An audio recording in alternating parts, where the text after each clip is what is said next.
आपल्या जन्मभूमीवर आपल्या सगळ्यांचे नितांत प्रेम आहे.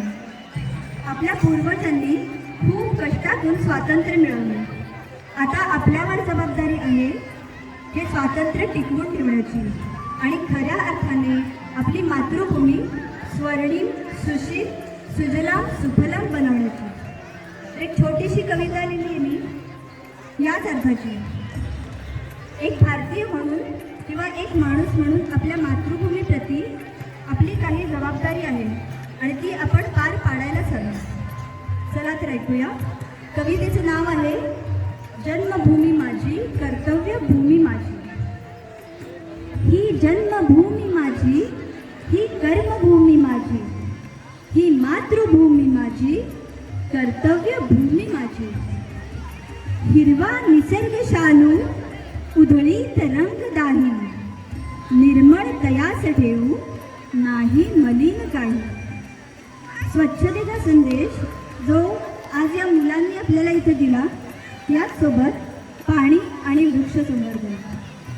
जल तोय नीर याचा महिमा आम्हास ठावे, हे विश्वरूपी गाणे देशाप्रतीच गावे.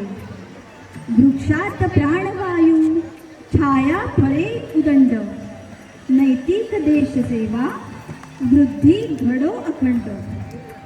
याशिवायही काही गोष्टी आहेत त्या थोडक्यात. जरी लष्करी नसे मी, राखीन मी इमान, खरी देशभक्ती माझी, पाळीन संविधान. छोटा असेल कोणी, कोणी असेल मोठा, माणूस म्हणून त्याचा राखेन मान मोठा. आता या पुढच्या दोन ओळी खास आजकालच्या उठसूट ट्रोलिंग करणाऱ्यांच्या वाईट विचारांसाठी सुद्धा लागू होतात. अवमान ना कुणाचा, ना उगाच टिप्पणी द्वेष. अवमान ना कुणाचा, ना उगाच टिप्पणी द्वेष. अर्पून प्रेम जगिया, नाती जपू विशेष. अर्पून प्रेम जगिया, नाती जपू विशेष. स्वर्णिम देश माझा हसरा असेल तेव्हा, स्वर्णिम देश माझा हसरा असेल तेव्हा. सारे मिळून राहू, गाऊ सुरात जेव्हा, गाऊ सुरात जेव्हा. धन्यवाद. जय हिंद.